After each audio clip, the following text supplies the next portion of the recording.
Okay, hello everyone. Welcome to our today's discussion titled The Future of Grand Strategy in the Post-COVID World. My name is Bijan Ahmadi and I'm the Executive Director of the Institute for Peace and Diplomacy. The event today is organized in partnership with the American Conservative. I would like to thank them for their support and for their collaboration.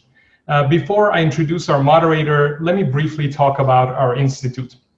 The Institute for Peace and Diplomacy, or IPD, is a Canadian nonprofit and nonpartisan foreign policy think tank dedicated to promoting sustainable peace through diplomacy, dialogue, and constructive engagement. Through its publications, conferences, policy briefings, and recommendations, IPD will encourage policymakers and leaders in government, civil society, and business community to adopt a more restrained and open-minded approach in managing the strategic challenges and geopolitical risks of the 21st century. The discussion today is part of a series we have launched on the impact of COVID-19 on international security, on international peace and security. Please visit our website at peacediplomacy.org to learn more about our next discussions. The panel discussion today also marks the launch of IPD's International System 2050 program. This program aims to encourage serious debate and unconventional thinking that reconsiders the role of the West within a changing global geostrategic landscape where many non-Western civilizations are re-emerging as great powers that want an equal say in shaping the international order. The program encourages research that scrutinizes the nature of power itself, as well as its full range of instruments, including trade, diplomacy, and cultural exchanges, to promote engagement while discouraging interference. Now, let me briefly introduce our moderator for today's discussion. Kelley Vlahos is the Executive Director of the American Conservative. She has written extensively about national security, foreign policy, civil liberties, domestic politics in the United States, war, and returning veterans since 2007.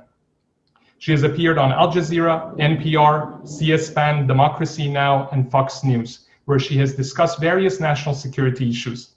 Kelley, thanks for accepting to moderate this important panel discussion today. Please go ahead, the floor is yours.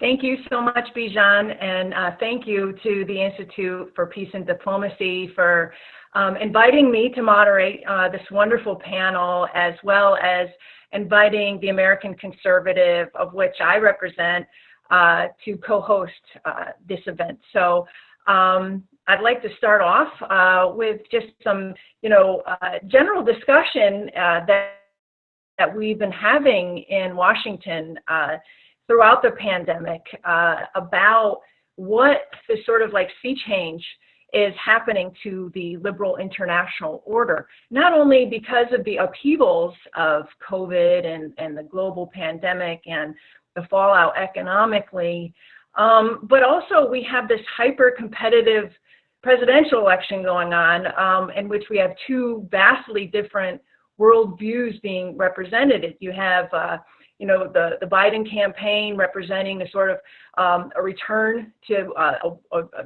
the world order that we have seen for the last 70 years on the foreign policy front. And then you have the populist nationalist ideal that President Trump has tried to bring to the fore. And so there's a lot of discussion within the foreign policy world about where we are going and how the sort of recent upheavals across the globe are affecting that change. So I'm really happy to sort of bring this to you all, and we have an amazing panel of great thinkers. Let me start by introducing our panelists. I'll start with Chris Preble. Chris is the co-director of the new American Engagement Initiative in the Scowcroft Center for Strategy and Security at the Atlantic Council. Before that, he served many years as the Vice President for Defense and Foreign Policy Studies at the Cato Institute. He also teaches U.S. foreign policy at the University of California, the Washington Center, and has taught at St. Cloud University and Temple University. He has published several books, including his most recent, which is entitled Peace, War, and Liberty, Understanding U.S. Foreign Policy. Then we have retired Colonel Larry Wilkerson, who is the former Chief of staff to Secretary of State Colin Powell. He served in the U.S. Army for 31 years. He has taught at the U.S. Naval War College in Newport and George Washington University, and served as the director of the Marine Corps War College at Quantico. He is now a distinguished adjunct professor of government at the College of William and Mary in Virginia. George Beebe is vice president and director of studies at the Center for the National Interest. Previously, he served as a director of the CIA's Russia analysis, as special advisor to Vice President Cheney for Russia, Eurasia, and intelligence programs. He writes prolifically on Russia and European security issues, publishing recently The Russia Trap: How Our Shadow War with Russia Could Spiral into Catastrophe. And finally, we have Arta Moeini, who is also the primary organizer of tonight's event. And he is the research director for the Institute for Peace and Diplomacy, which is our co-host. Moeini is also a research fellow at the Center for the Study of Statesmanship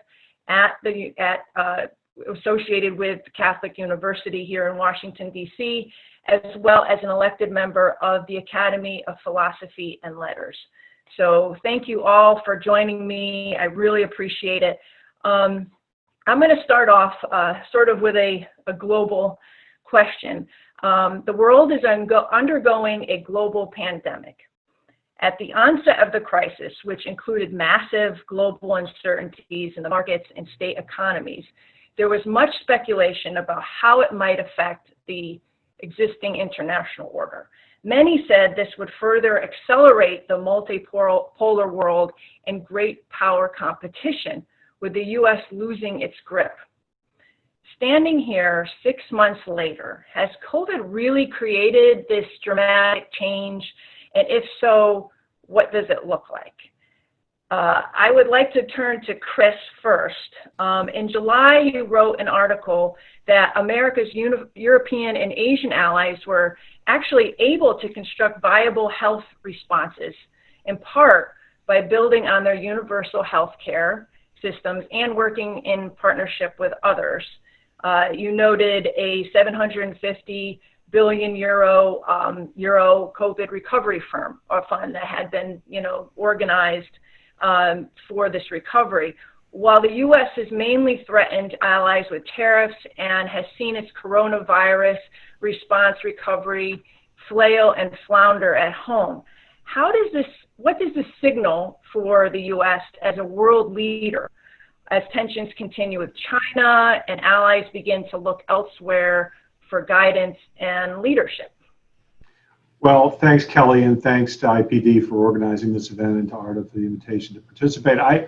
I think that the question sort of answers itself. With respect to coronavirus, the United States is not the leader, or if it is the leader, it's the leader in the bad way, the way that no one wants to follow us. And I want to be clear, the nature of this disease is such that even a very well-crafted response would have difficulty. The nature of the way that the disease spread, the difficulty in containing it, again, even a very, very well-functioning system would have challenges, but I think it's fair to say that the U.S. response has been far inferior to a lot of other countries around the world, and there are many, many reasons for that.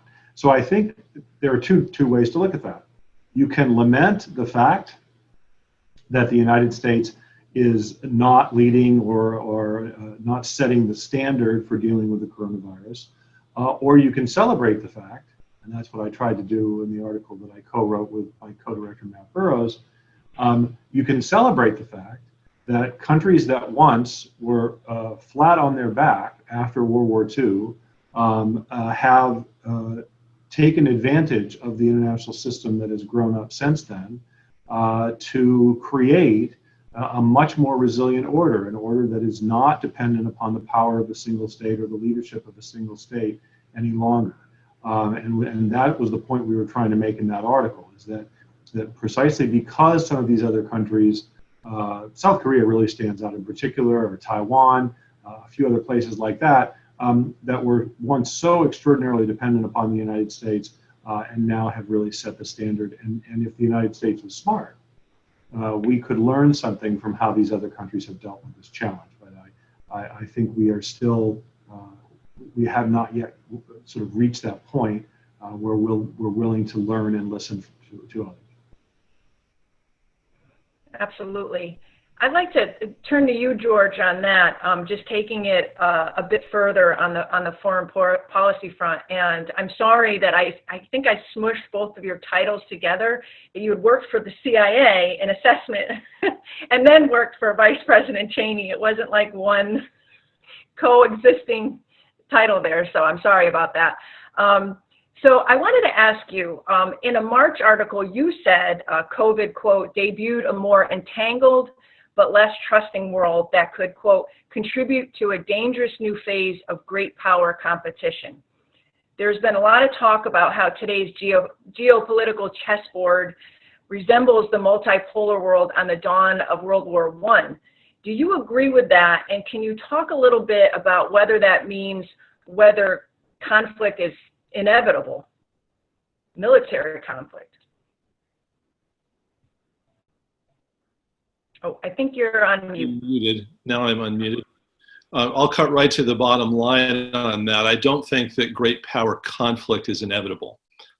We do have some agency that we can employ to avoid worst case scenarios with our primary competitors in the world, China and Russia. That said, we do have to take the possibility of unwanted conflict, and I don't think any of the great powers actually want to go to war with one another seriously in order to avoid it. And right now, I don't think we're approaching it in a way that is reducing the danger. I think we're approaching it in a way that's actually exacerbating the danger.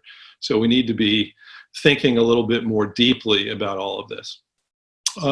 In terms of whether coronavirus is in fact exacerbating great power competition and heightening the risk of conflict, I think it is.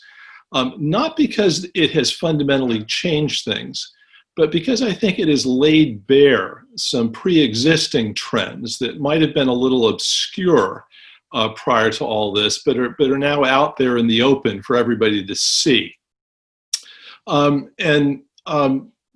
I think it also has reduced trust around the world in ways that make it a lot more difficult for us to manage this competition. In fact, I think it makes it more difficult for governments around the world simply to govern than it used to be even 10, 20 years ago.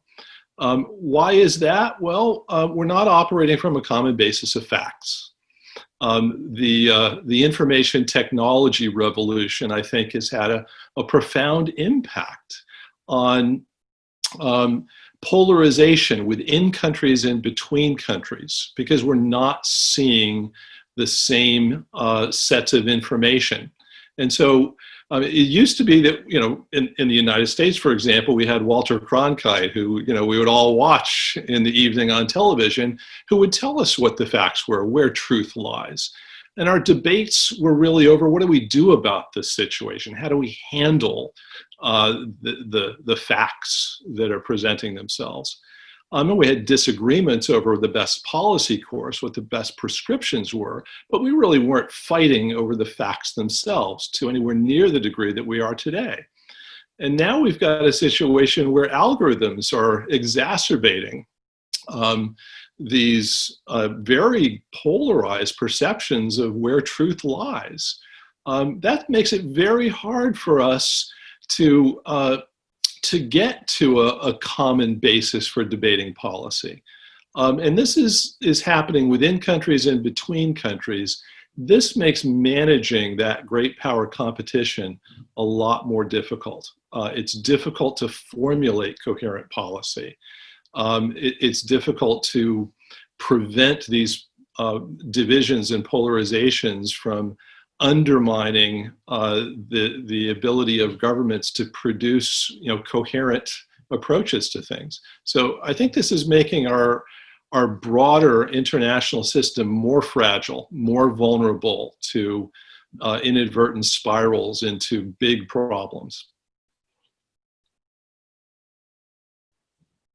Yeah, and I agree, and I think that also brings up the complaint that you hear, and you often hear it in a political context, that that the perception of the U.S.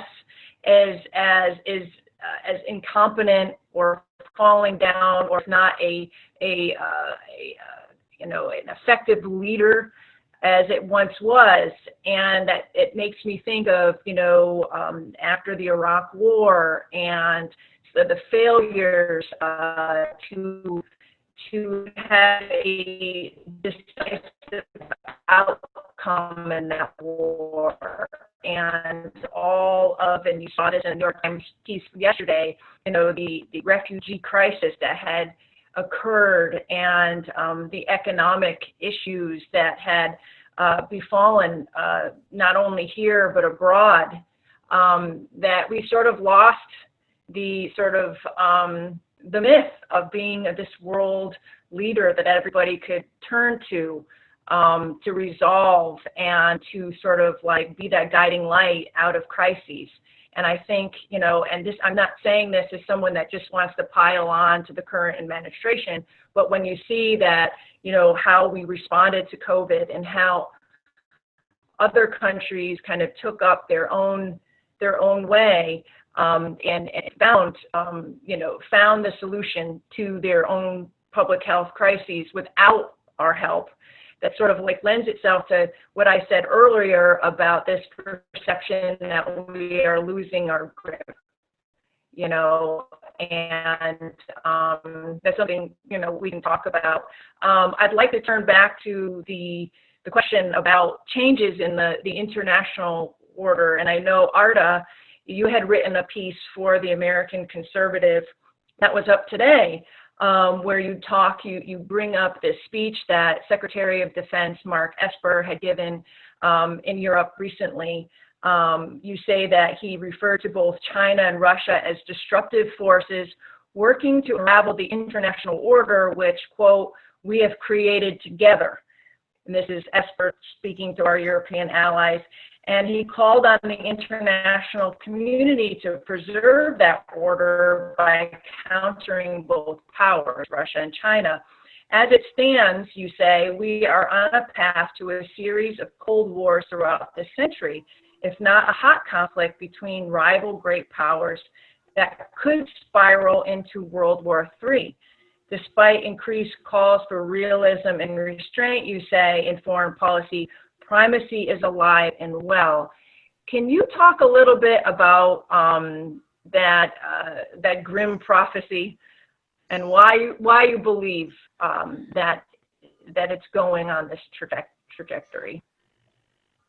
Thank you, Kelley, and thank you everybody for being here, and also for the excellent comments about the nature of the crisis and the pandemic. I do think that there is a fundamental issue with the way that the whole blob and primacy discussion has been framed. There is definitely institutional, bureaucratic, financial incentives that has kept primacy in power, the famous congressional military-industrial complex. But I think there's something more to it, and that's people say personnel is policy, and in many ways, the viewpoint of primacy cannot be separated from the blob that has become the elite sort of rulers of it.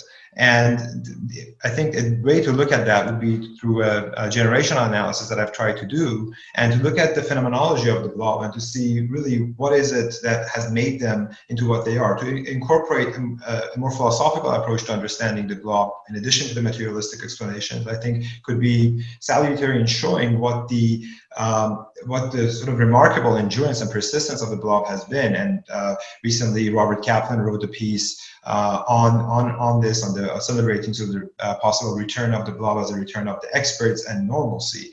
I personally think that there is something with the generation that really experienced the world in terms of the threat of nuclear annihilation, in terms of sort of existential crisis with the Soviet Union. And that was really after the Greatest Generation. That was really after, and I was talking with, I was corresponding with Larry just about this, and he brought that to my attention as well. But this was really after the second, the Greatest Generation. This was the baby boomer generation. This was after Kennedy, that they really lived with the prospect of a Soviet Union that was a nuclear power, that the threat of nuclear annihilation was there and present. And so that created, that was a formative experience for them that really, with the addition of bipolarity, effectively sort of internalized what I call Manichaean psychology, a sort of Manichaean mindset of good and evil, habituating them to see the world through this highly nemetic lens of all or nothing, good and evil, black and white thinking. And so that's why, despite all the sort of structural and systemic changes, despite the fact that multipolarity is there for all of us to see, I think COVID has been a trend that has accelerated and in many ways manifested this phenomenon and the coming of multipolarity. But the fact that it is there, the fact that China, it's not a question of whether it is rising or not. I think the fact that there is this sort of hesitance, and also in case people talk about China's rise, it's from a confrontational standpoint to try to create and restructure that rise into another bipolar arrangement. And I think that was the reason for the article, because I was seeing that whether, and you're absolutely right that the monopoly of truth has been broken down, and different sides of the spectrum and different sides of the partisan debate look at the different, look at even the idea of bipolarity differently. I think within the Democratic Party, we see much more a hawkish attitude and much more sort of skeptical or cynical attitude towards Russia and Russian designs and this disinformation. On the right, we see it towards China. So this is a critique of the entire sort of hawkishness across the spectrum, across the ideological spectrum, and the fact that it's sort of been there and stood the test of time. I think it really shows that, and I think that sort of way that the system has allowed for this to happen has really ingrained that sense of moral universality and ideological absolutism that allows within a bipolar system for totalizing viewpoints and paradigms to operate on. Yeah, I totally agree, and I liked it. We're going to definitely get into. I really like where you were going with the sort of definition of the blob and some of the, obstacles for change because of the way that it persists and what makes it up and what and how it sort of is so pervasive in this town and why. But before we go into that direction, I would like to talk to Larry about, I want to shift gears a little bit, going back to the sort of global change and transformation. You sit on an advisory committee, and we talked about this a little bit before we went online, that is comprised of both retired military and active duty military. Basically assessing global climate change and other world threats, and how the military will have to change its thinking, not only about assessing these threats, but its future missions.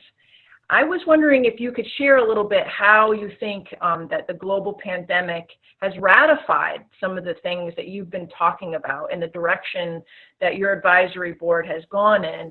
And whether or not you feel like the military and the Washington policy establishment is ready to sort of see the role of the military changing to accommodate world change. Is it ready? Well, thank you, Kelley. Let me say that I was a little bit distracted there. My wife has just told me that a plane has gone down in Tennessee. A Tennessee Air National Guard plane. Our son is a lieutenant colonel in the Tennessee Air National Guard. So obviously she's worried right now, and she's checking, trying to find out. Several people were killed on this plane. Okay, well, please let us know. Yeah, if I get up and run away, you'll know why. Absolutely. Let me add my thanks too to IPD, to you for doing this. And let me just, to your question, let me take a little bit different approach first than the others have. But not disagreeing with what they've said, but maybe trying to amplify it a little bit and take it in a way that's a little bit unique, maybe.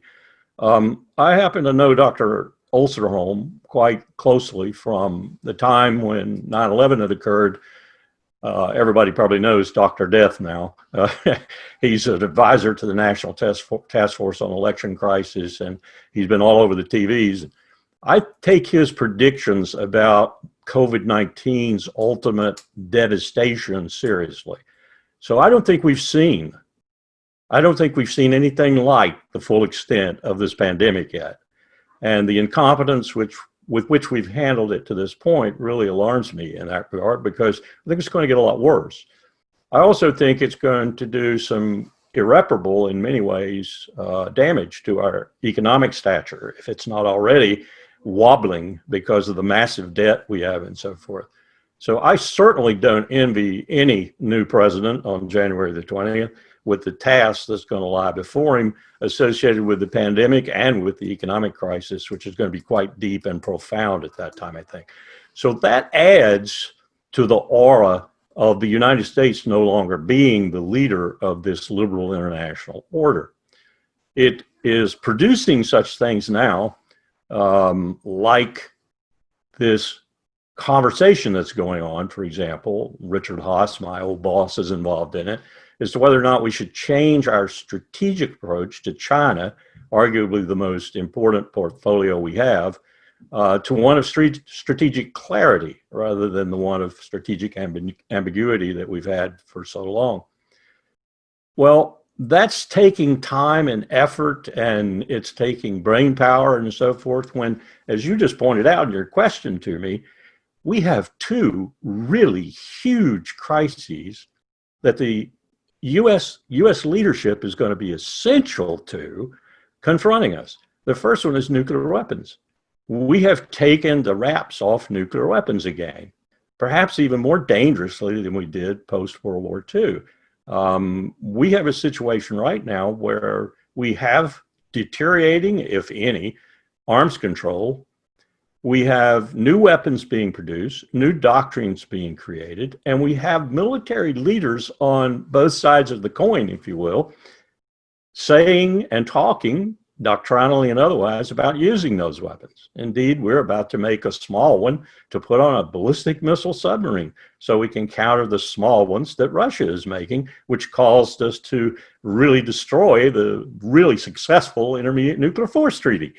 At the same time, as we have pointed out ceaselessly in the Climate Security Working Group, we aren't confronting, as a government and as a leader, this existential crisis rolling down the road at us that we call the climate crisis. About 2 weeks ago, I was on something called the Great Unraveling.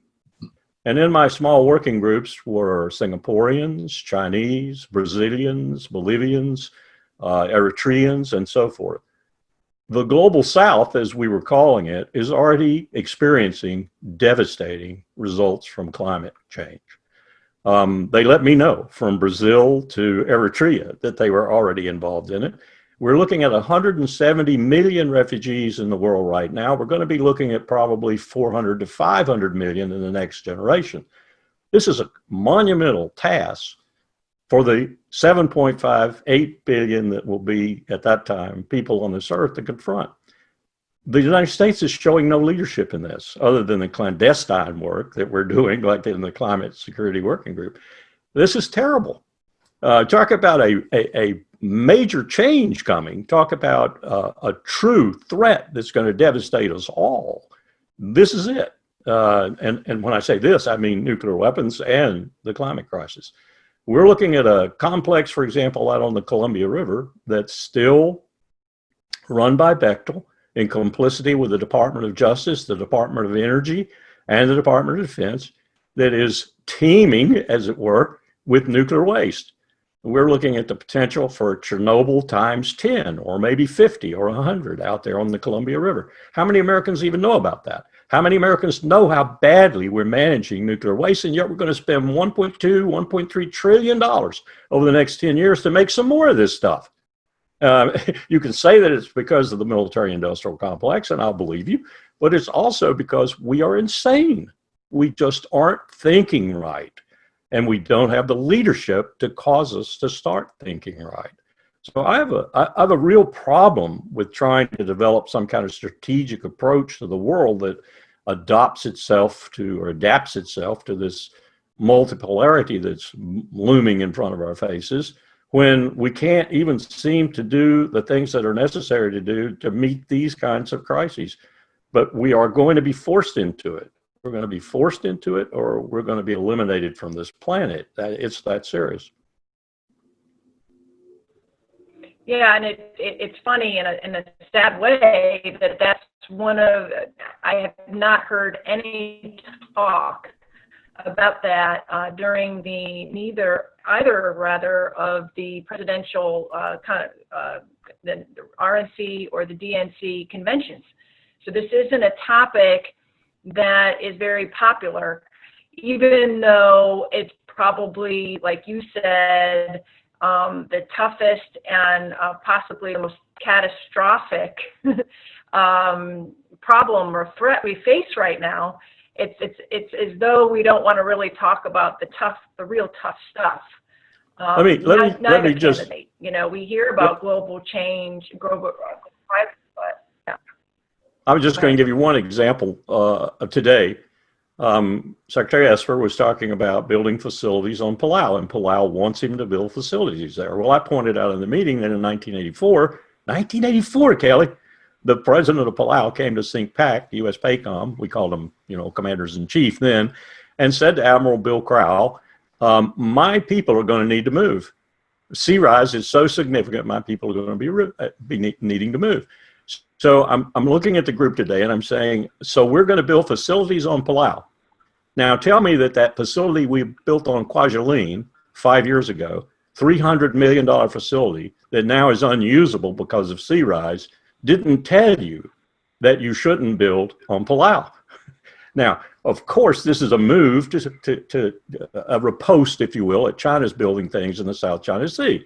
And it's supposed to, look like, oh, well, the United States can do that too. This is nonsense. This is pure nonsense. And by the way, the prediction for those facilities in the South China Sea, many of them, is that they will be lapping at the water within a generation too. So, well, go ahead, China, build your facilities. Okay, well, thank you. I just wanted to remind our viewers, those online with us, that we do have a question and answer box at the bottom of the screen. So I'll be monitoring that. So we will incorporate other comments and questions as we go along. Let's shift to Asia and China, because obviously that is a big topic of conversation right now. I want to start by bringing in an interview that John Mearsheimer, the historian, had done recently, where he reiterated his belief that the U.S. and China are already in a Cold War, and not because of COVID or the Trump administration, or even competing ideologies, but because of the balance of power. The U.S., he says, will not let China become a regional hegemon, and the more powerful it gets, the more threatened Washington is, and the more prepared it feels it needs to be to counter it. According to Mearsheimer, China has been accumulating power since the 1990s and has become a military competitor with the increasing ability to keep the U.S. from treading too closely into its sphere of influence. The current tensions could lead to a limited conventional war, if not a nuclear one, he says. He also says economic interdependence will not prevent a military confrontation, as some believe. Is Mearsheimer correct in his assumptions, or is he overstating the inevitability here? Chris, I'd like you to tackle that one first, if you could. Sure. I think John is forgetting one of his other insights from one of his earlier books is about the stopping power of water. So much of our history and knowledge of international relations is based on the movement of armies across relatively congested land in Europe, whereas the case of China is surrounded partly by water, partly by mountains and desert, and mostly by quite capable and empowered states, some of whom are becoming quite powerful in their own right. So I think that it is not inevitable by any stretch that China becomes the dominant power in Asia. Nor do I think that the only way to prevent that from happening is for the United States to stop it from happening. I think that there are many other factors that will constrain China's ability to maintain dominance over all of Asia and the Asia Pacific. But let me add one other thing.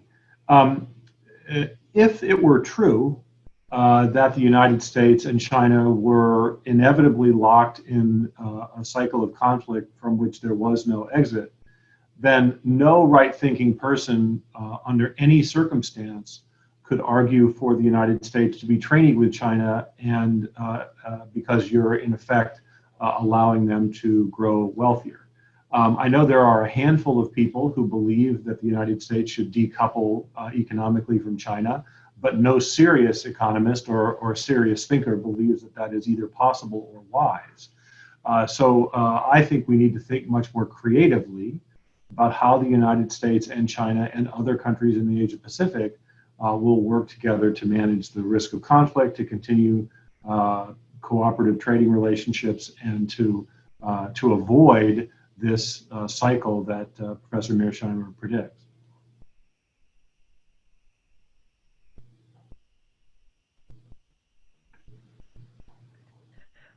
George, I was wondering if you could take a stab at that question. Do you think that there is an inevitability,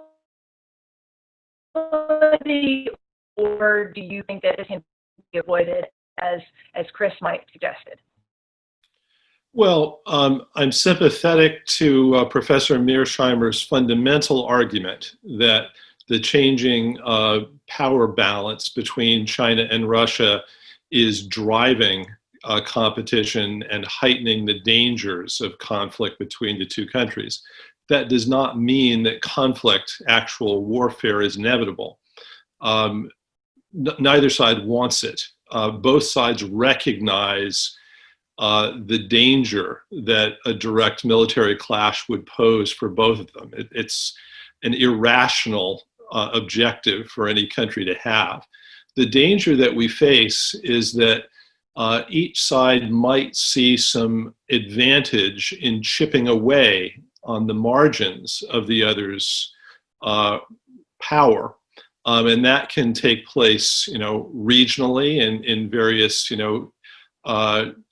East China Sea or South China Sea or Taiwan scenarios, for example, where one side might see some marginal advantage in taking some incremental steps that then spiral out of control, and we have to be very cognizant of that danger. It also could take place economically. I think one of the paradoxes that we face right now with China is that we are so interdependent, so entangled and intertwined. When you've got major portions of enormous U.S.-based but international companies like Apple that are so dependent on supply chains, you can't disentangle without doing real damage to the U.S. economy and the world economy. And yet, COVID has demonstrated to us quite graphically the dangers of depending, as to the degree that we do, on Chinese supplies of simple things like PPE in the health sphere. So we're going to have to make some hard choices about, I would say, incremental decoupling, not full decoupling. Try to do it in a way that advances our own security without causing excessive damage. That's not going to be an easy balance to strike in all of this. I think our goal with China now and into the foreseeable future should be to try to manage this competition, not to eliminate it, not to defeat China. We can't do that, and trying to do that would be it would create grave risks for us that are unnecessary. But much like what we did during the Cold War rivalry with the Soviet Union, we put some guardrails on the mountain road, so to speak, with the Soviets. We recognized after the Cuban Missile Crisis how this could go badly wrong, and we took some steps to make sure that it didn't. We haven't done that with China, and the old rules of the road that proved so useful with the Soviet Union are going away. Most of them are disappearing. And we haven't created new rules that are optimized to the new challenges that we face in the world. And we need to tackle that in a very serious way. Right now, we're not devoting as much effort to that as we should be. Yeah, I totally, I get that, and it dovetails into the question that I like to ask Larry, because you mentioned guardrails and parameters, and I feel like mixed messages from the military itself. On one hand, we hear about how the military needs bigger budgets. They need more flexibility. They need to move more assets to the region. At the same time, you hear in military circles them saying, no, we don't want a war with China. That's the last thing we want. And so I'm constantly not getting, a good, clear picture of whether the military is actually pushing this. And in the images we see, like I saw a piece, I forgot, I'm sorry, I forgot where it was, but there was a piece about how the Chinese Navy has surpassed our Navy, and they are now a global world naval power. And all I got from that was this is sending a signal to Washington and the purse holders that we need more money and we need to build up our Navy to match, the Chinese military prowess. And so I wonder who is leading who, who's pushing who. And I was wondering, in this regard, Larry, does military, are they mindful of this need for guardrails and parameters and to manage rather than escalate? Or do you think they're actually escalating because they want the new toys, they want the padded budgets, they want a reason to exist? So they want a war to plan for, maybe not necessarily the fight. All of the above. They're always looking for more money. So anytime you can exaggerate a threat, push the threat in front of the American people, in front of the Congress, you can get more money. We did it throughout the Cold War. It was a very practiced technique that we developed, and it worked. Now, is it working with China? Is it serious on one hand and not so serious on the other, as you're suggesting? I had a lunch with John Mearsheimer up in New York not too long ago, and we had a discussion about his point of view. And at that particular time, this was probably about a year ago, at that particular time, I was pretty much contesting his view based on what Richard Haas and I had determined was China's true outlook when we did policy planning talks. And by the way, we did those policy planning talks with Wang Yi and with Shui Tenkai, both very famous names in the Chinese repertoire right now. I then had an opportunity to visit with some Chinese retired admirals and others, several active duty, and I sensed a completely different approach. Now, it's been some time, obviously. This was summer of 2001. But what I sensed was the same thing that's happened to us is happening increasingly to the Politburo and to the leadership in China. And that is that they have fueled their military. They have funded their military. They have given their military status within the Politburo. They have created a beast.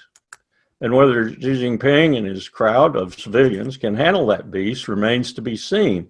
There are Chinese admirals who are salivating at the prospect of sinking a U.S. aircraft carrier. And there's no doubt in my military mind, and I taught at the Naval War College, and I wrote my paper on submarines and direct support of the carrier battle group. I know a lot about the Navy. There's no doubt in my mind that they can sink one, and maybe two. What are we going to do when 5,000 sailors are at the bottom of the sea or in the sea? We don't even have enough ships in the escort group with a carrier to rescue the sailors if a few of them are in the sea. We don't have enough berths. We don't have enough spaces. An admiral has pointed this out, and he was derided by the Navy leadership when he did point this out. There's a serious difference now between 2001 and the Chinese civilian outlook and where they will let their military come to now. So that's of concern to me. But I agree with Chris that this is nonsense. We war game this all the time. It winds up with nuclear exchange, and usually the civilian leaders in the war game stop the war game there, because we've done the maximum damage we can do, and they've done the maximum damage they can do. And so then we start talking about, well, let's drop a few tactical nukes on their cities. That ends the war game, because you can't grapple with one another. My Marines at the Marine Corps War College once put it this way: it's the elephant and the shark. The elephant's not going to get in the water, and the shark can't go ashore. We're not about, the Princess Bride. We're not about to invade China. And China doesn't have the projection power to invade us, doesn't want to invade us. How the hell would they occupy 300 million Americans? So it's a nonsense scenario, and yet nonsense scenarios have materialized in the past and been very bloody when they did so. I don't think it's inevitable, and I don't think that the current policies that we're pursuing and the current policies that the Chinese are pursuing are leading to a place where we can say that we're not going to have the war. I think that's one reason John keeps writing the way he does and talking the way he does. There is a certain momentum to the inevitability of it, if you will. If we look at the situation with regard to Taiwan right now, and the argument I referred to earlier, whether we should go to strategic clarity or maintain strategic ambiguity, that argument really shows no imagination at all. And if we're lacking anything in Washington, it's imagination. It shows no empathy either. How do you get in the other person's shoes? How do you think like the other person? How do you determine what the other person's objectives are and try to accommodate as much of those objectives as you can without sacrificing your own interests, and at the same time accomplish yours? That's what diplomacy is all about. We don't do that anymore. We're in a position right now where John's prediction could very well come true, because we are playing such a bad game in the world right now, strategically and otherwise. Will that continue? I think it's going to get worse. I said the COVID-19 pandemic, I think, is going to get much worse. The economic situation is going to get much worse. Will that turn us so insular that we don't think about these things? We don't try to create the things you were talking about, Kelley, this momentum towards more and more and more and bigger and bigger and bigger. I don't know. But I do see some real problems right now at this moment with the way we aren't able to deal with these strategic challenges in the world. And the way the leadership is acting about them. The leadership acts almost as if they don't exist. Right. That absolutely. And, speaking of the leadership and the politics, because of COVID and because of the sort of vilification of China during COVID, as they have been accused of lying about the pandemic in the early stages, and then the whole idea of globalization and how it fell short of the American people because we weren't as prepared in terms of having the PPE and the medications and the supplies that we should have had if they had been made here. So the whole supply chain has been called to question.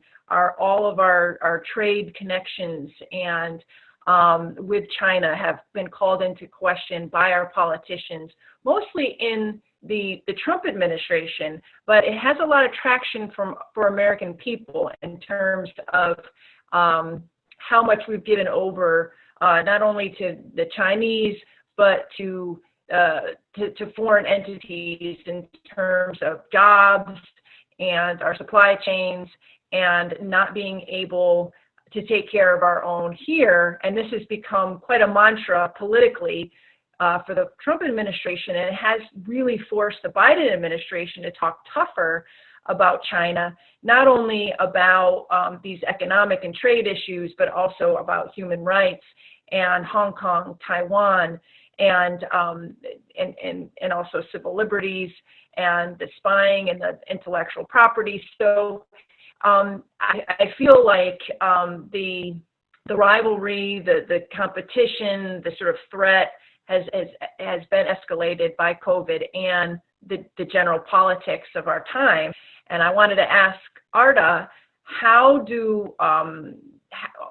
let me ask pointedly, if Trump is reelected in November, how will the politics accelerate this conflict that John Mearsheimer has predicted? Do you feel that this will get worse under the Trump administration because he and his surrogates like Tom Cotton, for instance, have sort of upped the ante in terms of, and his own Secretary of State, Mike Pompeo, in terms of real conflict with China over all these issues that I've mentioned?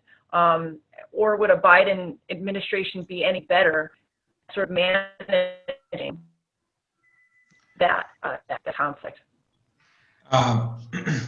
So I think the answer would be twofold. One is, I think one of the things that we saw and noticed within the past 4 years since the election of Donald Trump, since the really remarkable success that he had in drawing voters and bringing new people in, and that has added with COVID to really show that, I think there's a fundamental, you have to look at both events as a catalyst for a fundamental transformation in practices and worldviews that were really brewing under the surface since, I would say, the Reagan and Thatcher years. And it's really a reaction to their sort of neoliberal revolutions.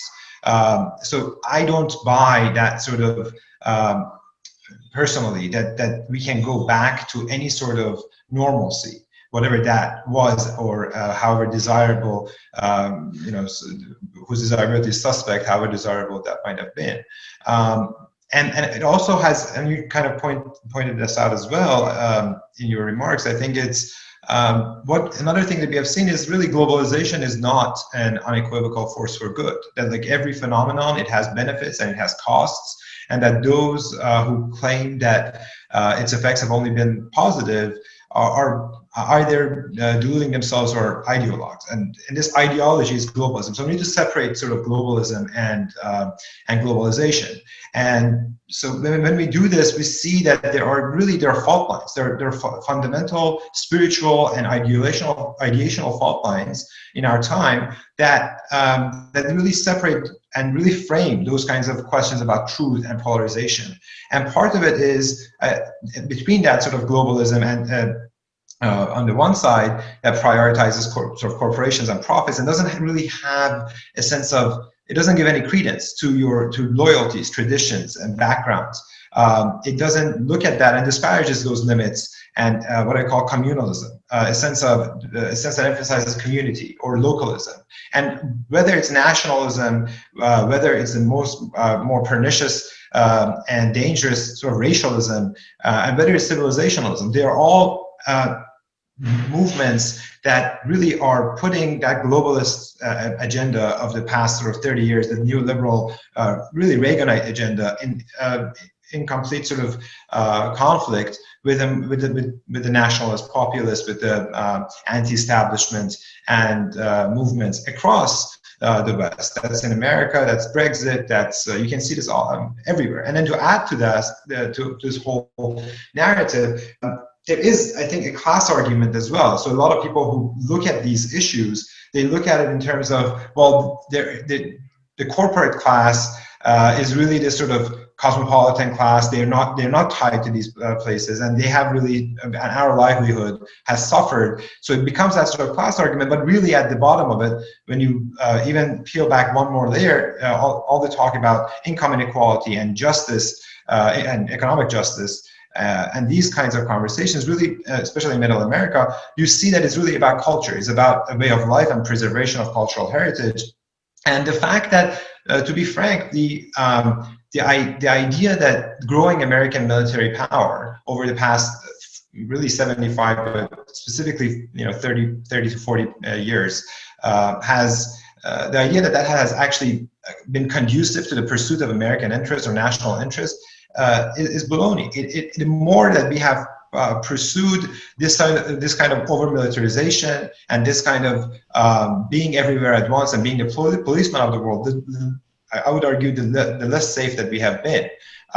And so when we look at all of these together, then 2020 has been really shown that, for all of its differences, maybe Biden's administration looks to be, as it's shaping up to be, really the return of, the message is the return of the establishment. Is really that sort of return to normalcy. It's it's what Robert Kaplan calls sort of the return of the blob as in triumph because of all the incompetencies. That's the message on the other side.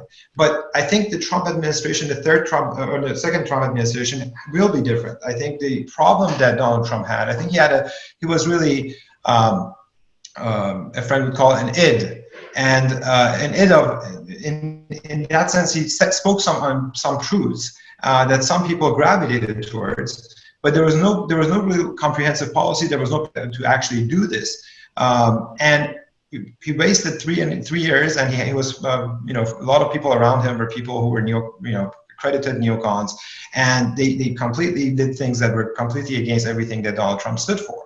And I believe that my belief is that that has changed. I think that with the impeachment proceedings, with all of the past 3 years, I think Donald Trump has understood that there is a disconnect between what he wanted to do and ending endless wars and the people that was surrounding him. And we see this with sort of the nomination of Douglas McGregor to ambassador of Germany. Will Ruger is rumored to have been nominated for ambassadorship in Afghanistan. These are people who are genuine anti-interventionists.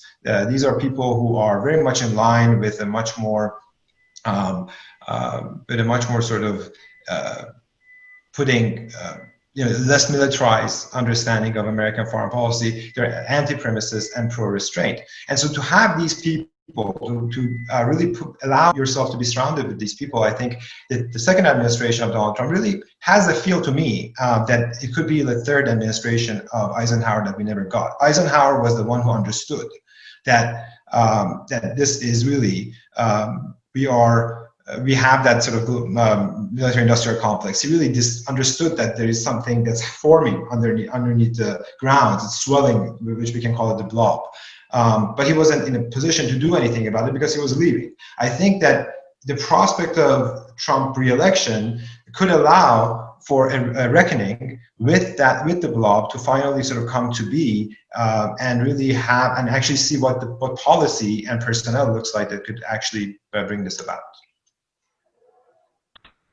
Yeah, well, that's a great segue into what I want to talk about next, since we only have about a half an hour left, is to talk about the blob. That's one thing that foreign policy world is all buzz about. In the Robert Kaplan article in the most recent Spectator print edition. I was also online over the weekend, and which he said, and Robert Kaplan being a prominent supporter of the Iraq War in the early years, a prolific author of foreign policy and national security affairs, had come out and, in an article about the return of the blob, he asserted that it was not the blob that brought us the Iraq War, but an exotic subset of the blob called neoconservatives, which were really radical Wilsonians. The real blob, he said, and I'll quote here, is, in almost all cases, they are decent, moderate, well-adjusted, dedicated, and truly patriotic in almost an old-fashioned sense. That is, they are an elite of sorts. Their heroes and role models are the likes of Dwight Eisenhower, George Kennan, and other builders of the American century. The blob really are process wonks, the very opposite of ideologues. Give them a broad policy directive and they know how to execute it, what buttons to push, whom to call, and how to get buy-in within the building, be it the Pentagon or the State Department. Don't smirk. In an imperial power system with a vast bureaucracy, it is the dozens and hundreds of deputy assistant secretaries, assistant secretaries, and undersecretaries who constitute the heart of the policy machinery. So the return of the blob will mean the return of competence and follow through in government, which is absolutely necessary in crises where myriad angles of response have been staffed out. As we've seen, that is precisely what we have been lacking in the Trump administration's response to COVID. What is the signal flaw of the blob, he asks? He says their progenitors come in at an age of American greatness after World War II, with a surge in middle class and era of consensus here and abroad that allowed the U.S. to forge the international order. According to Kaplan, quote, the United States today has much less relative capacity and is far more internally divided. The blob is probably not destined to do great things. It requires modest goals. So in other words, their expectations are just too high. This, of course, is part of a recent effort by or to own it and say it has been a blessing to American foreign policy.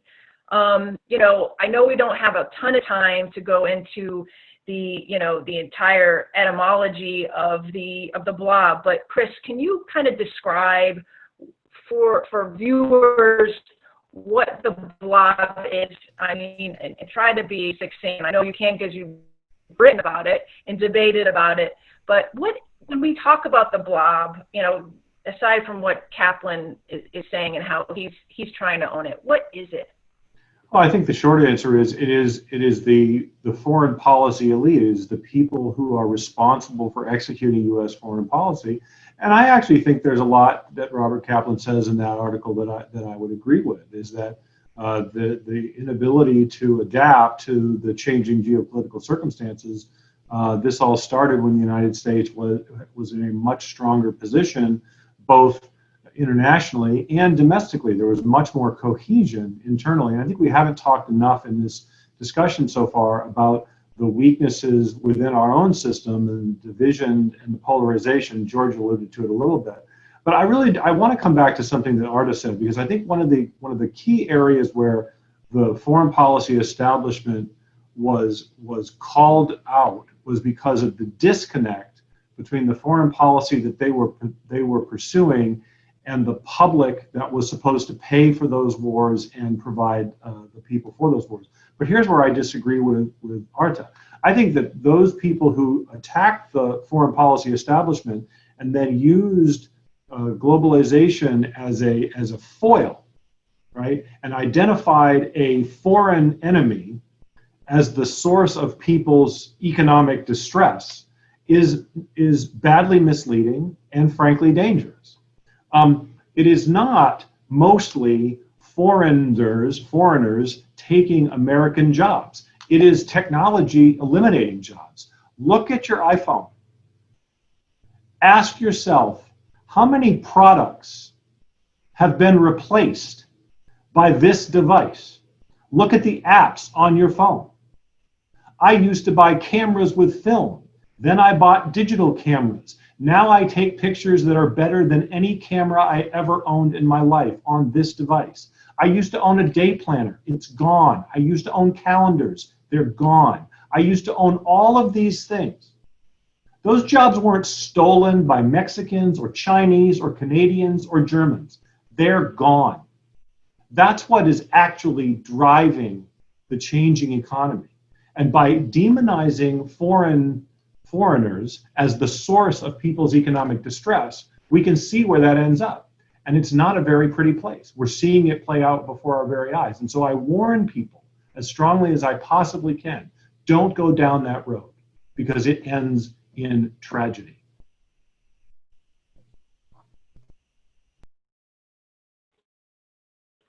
Well, yeah, and I think that sort of harkens to another conversation that if we have more time that we can get into, is that if not the return to the liberal world order that the Biden campaign might offer, what is the future if the Republicans under President Trump and conservatives go down a more populist route, national conservative route, in which sort of a new order is built on this sort of more insular America first, economy, but also foreign policy as well. And where does that go? Does it go into places that you might suggest are darker, or right, so as a matter is that of, what we need? Right, just very quickly, as a matter of policy, I want to, George has not had a chance to speak recently, and I'm sensitive to that. Just as a matter of policy, what policy prescriptions does either a Biden administration or a Trump administration put into place to bring back the jobs destroyed by this device? What did they do to stop the exodus of jobs in certain industries, and what can they do to ensure that the jobs that are being created in other industries are not disrupted by the policies they put into place? Explain that to me. How does that work? Because I don't understand. Yeah.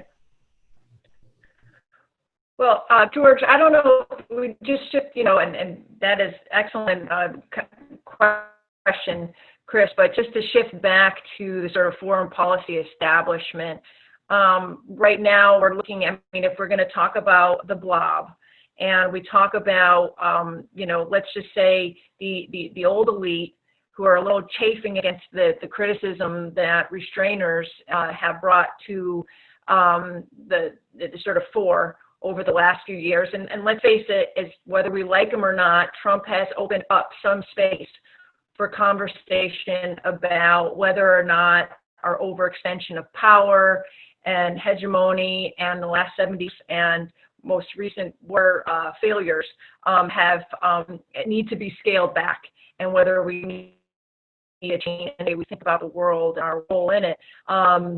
Do you think that, if a Biden administration might be a return to that elite, if you're looking at the advisors around him or, old Obama retreads, what does that mean for, say, our policy with Russia, for example?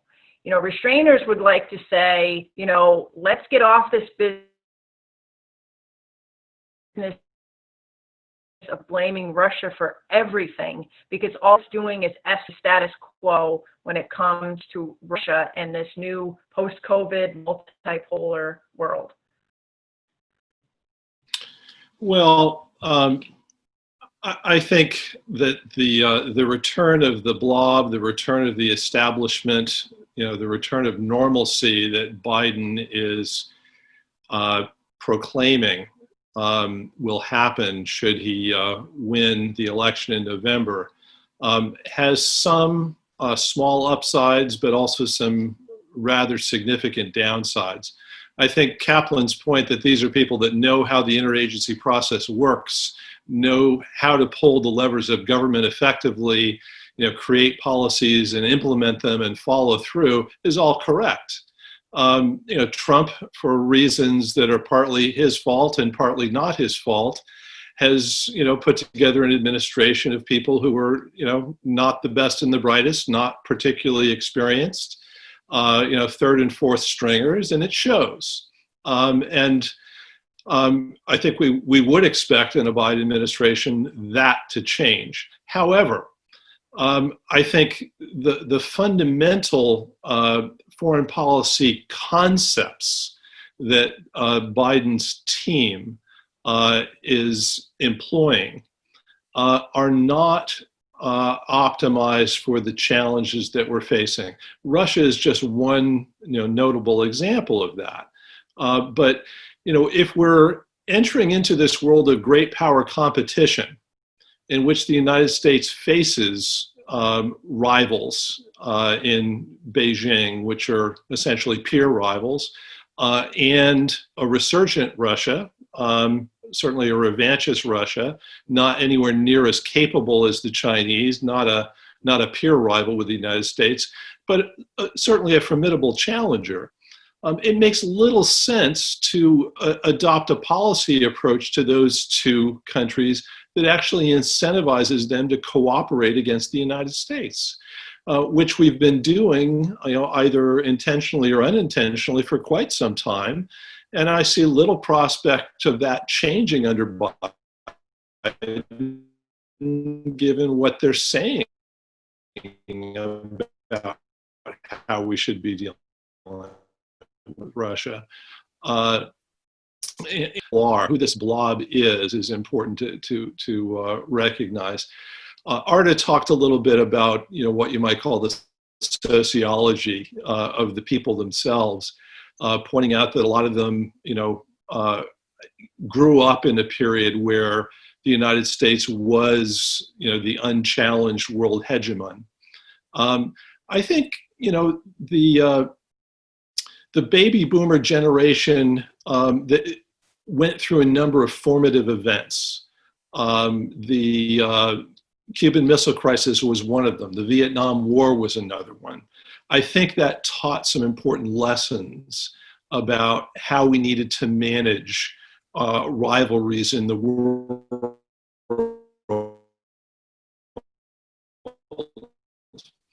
And how we need of overextension, of attempting to do things that were beyond our capabilities or beyond what were in the vital interests of the United States. The 1980s generation, the people who decades later have a different approach. They saw a Cold War that didn't look quite that dangerous, a Soviet Union that collapsed from within, the fall of the Berlin Wall, which seemed to open up all kinds of possibilities. And I think there was an interesting post by Rod Dreher in the American Conservative a few days ago about the 89ers and how that event still looms large in how they see the world and how they frame what U.S. objectives ought to be. And I think there's a significant aspect of that that is in the blob within this Generation X cohort. And then the millennials, which is another part of the blob, their formative experiences were 9/11, the anti-terrorist movement, which, for them, underscore the presence of evil in the world and the importance of the United States fighting against these forces. And when you overlay those into our current situation, you get a belief that we have to push back. We have to go on the offensive against these great power rivals. There's a predisposal to see their intentions as being evil. And also, paradoxically, an inclination to think this is something we can win. This is like 1989, we can prevail. There's an end game here in which the United States doesn't have to manage these rivalries. We can defeat them. Primacy is realistic. And I think these are very, very dangerous notions. I think Chris Preble has on his stand behind him a book called Thinking in Time, which is all about the misapplication of history in our foreign policy. And I think that's going on right now. We need to be careful of it. And I think the return of the blob raises the prospect not just of the return of administrative competence, which we need. But it also raises the danger that we're going to misapply some lessons from the past to our current circumstances, and that could make our problems a lot worse. Yeah, absolutely. I absolutely agree with that. As you were talking, I realized that, we're talking, there are two different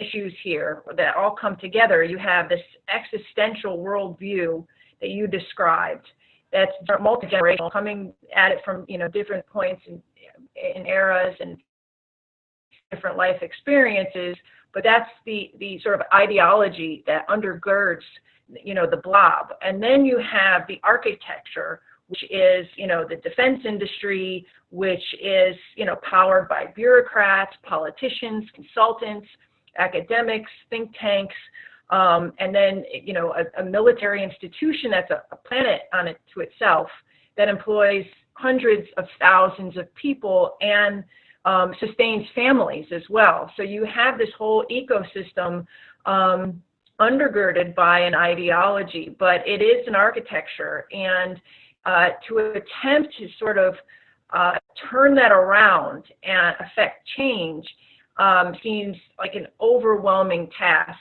because every element of that is invested in seeing it sustained, because personal livelihoods are at stake, an entire economy is at stake.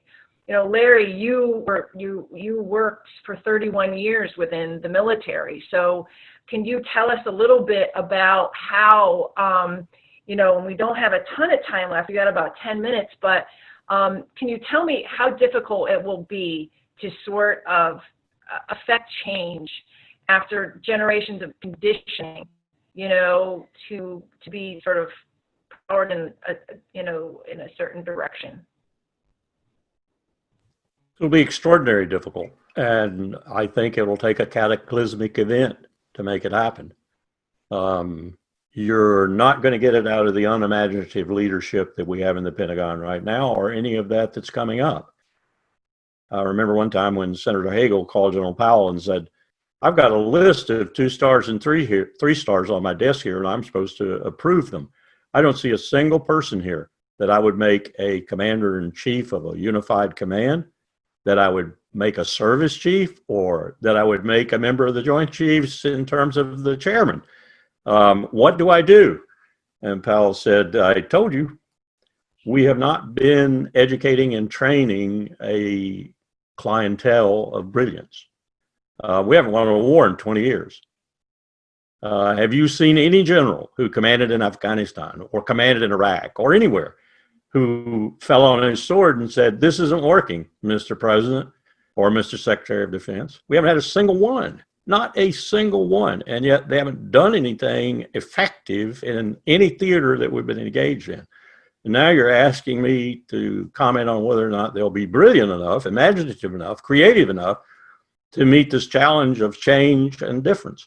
And let me go back to something Chris said. You can't have a well-executed, consistent, even brilliant foreign policy if it isn't supported by the American people. It doesn't make any difference how good it is and how well it's executed if it's not supported by at least a majority of the American people. We look like America in 1850 right now.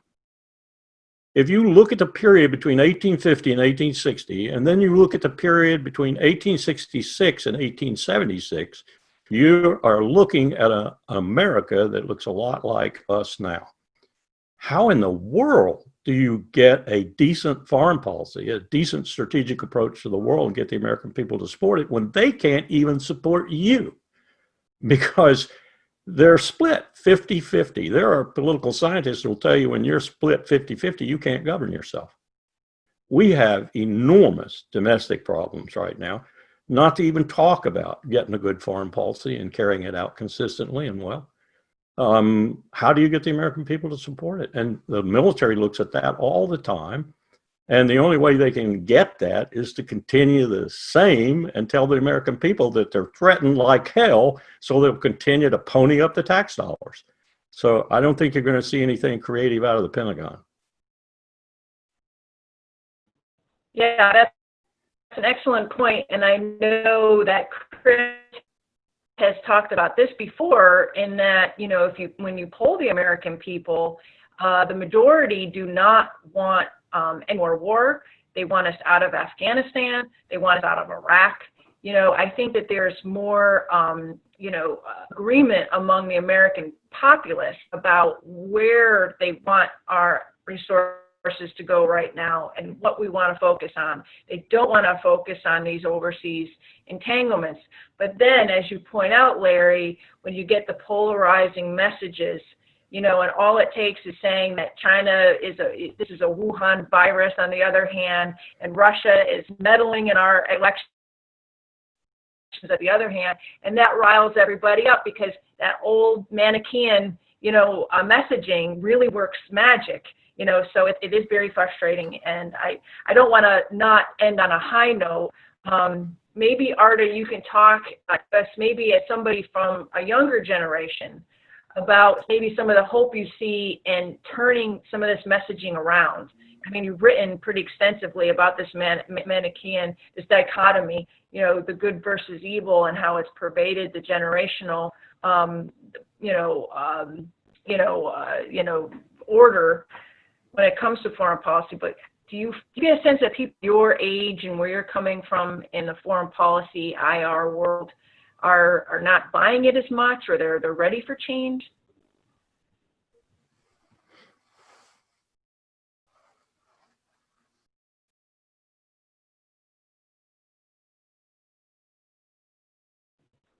I think you're still on mute, Arta.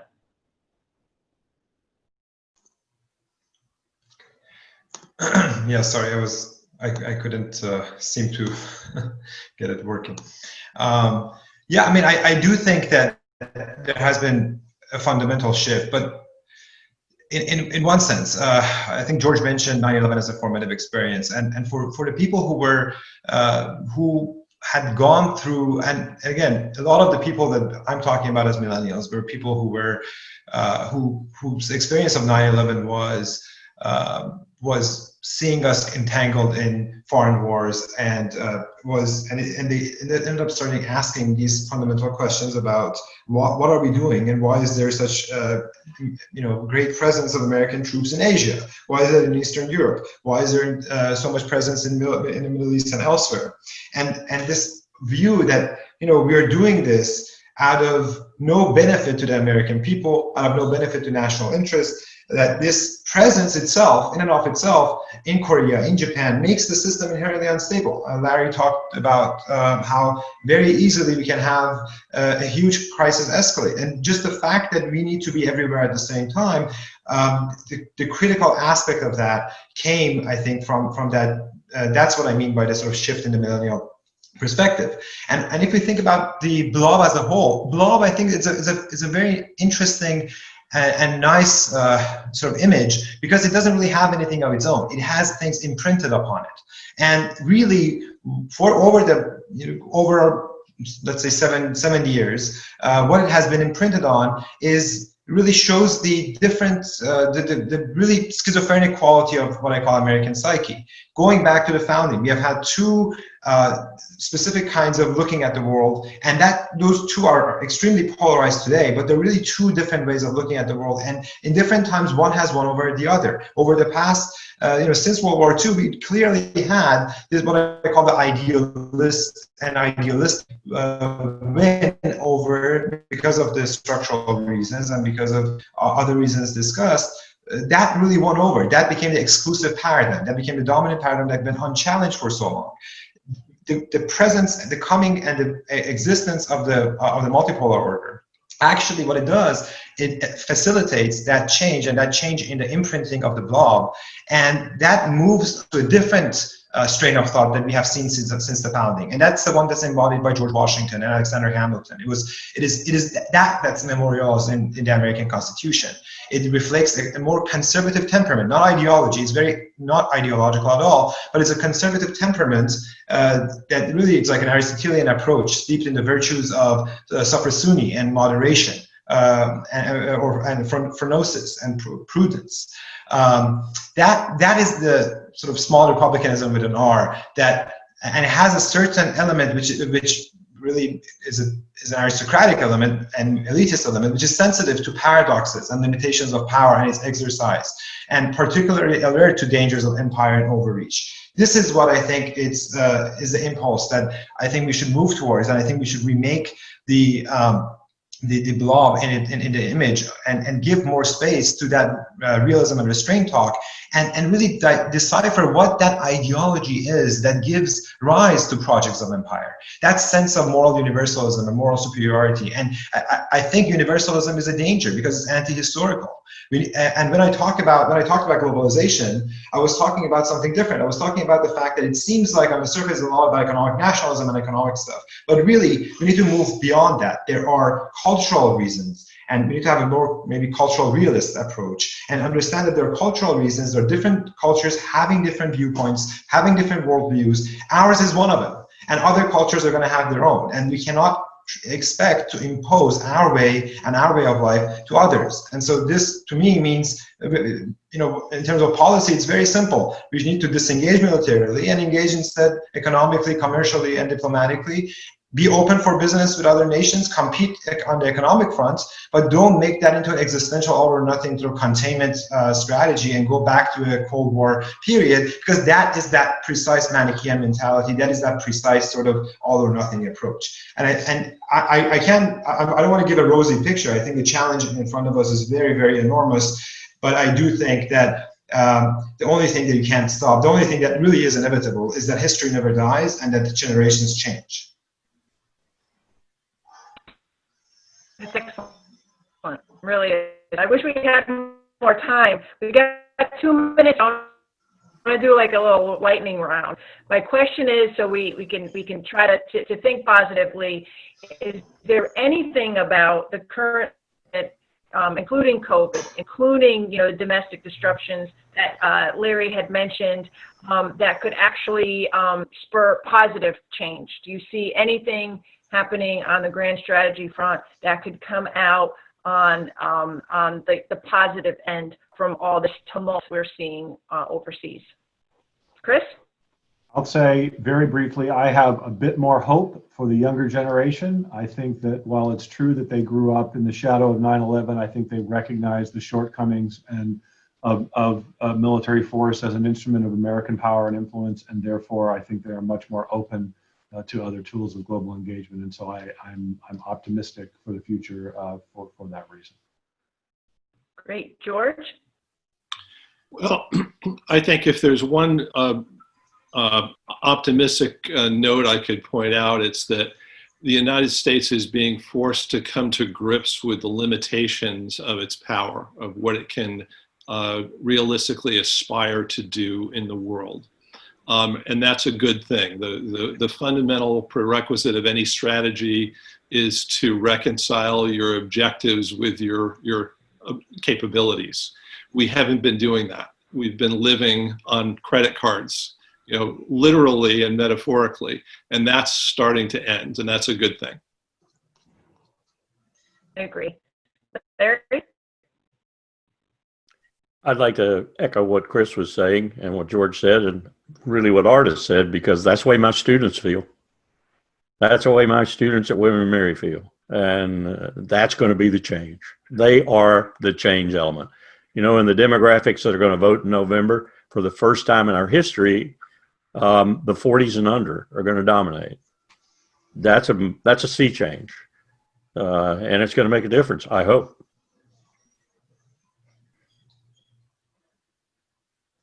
Great. Arta, do you want to add anything before we sign off? Well, I just want to thank everyone for being here. I would just add that it's great to end on a hopeful note. I think we also have to be vigilant about the challenges in front of us, and there are many interests, vested interests that we all know, and it's always going to be a challenge. But I think what I take as a hopeful element is that it seems to me, at least, that that we are at a critical juncture when really both people of the North Atlantic, America, Anglo-Saxon sphere of Canada, America, Australia, Great Britain, but also the rest of the world, have really awoken to this, what I call the pathology and debilitative effects of the double myths of sensibility and global hegemony or this myth of exceptionalism. And they understand that there are different ways of being in the world, and they have different values. And if we try to project our values upon others and not have a globally, culturally pluralist view, we are going to get backlash and on all sides. And that's just not a world that's conducive to peace and conducive to engagement of productive nature. And so that is the kind of mindset and approach that we should really discard and try to see that the way that we live our life, as great as it might be, it's distinctive to us, and we should really follow through on the promise and the experiment and the challenges of the American constitutional Republican form of government. Thank you. And on that note, I want to thank Chris, George, Arta, Larry, and everybody who joined us tonight. I had a great time, and there's just obviously not enough time to talk about all of these issues and expand upon some of the subtopics that were raised today. But thank you, and hopefully we will bring this together again at some point.